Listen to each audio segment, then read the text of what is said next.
గురుగారు తదుపరి కర్కాటక రాశి గురించి తెలియజేస్తారా?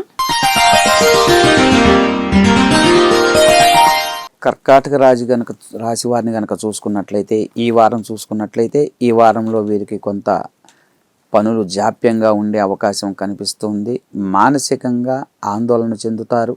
తప్పు చేయలేదు, కారణం ఏందో తెలియదు, గుబులు, ఆందోళన, చిరాకుతో కొంత విసుగ్గా ఉండేటటువంటి వాతావరణాన్ని గోచరిస్తూ ఉన్నది.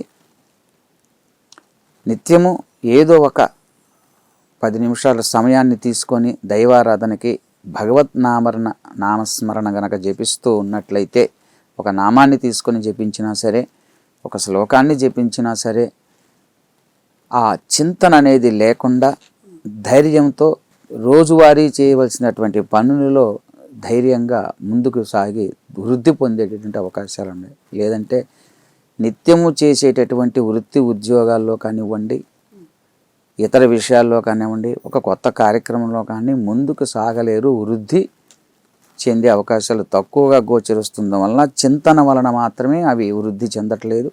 కాబట్టి చింతన మానండి, జరిగేది జరగక మానదు. దైవారాధన చేయండి, దైవనామస్మరణ చేయండి. తప్పనిసరిగా ముందుకు వెళ్ళి మీరు వృద్ధి చెందేటువంటి అవకాశాలు గోచరిస్తూ ఉన్నాయి.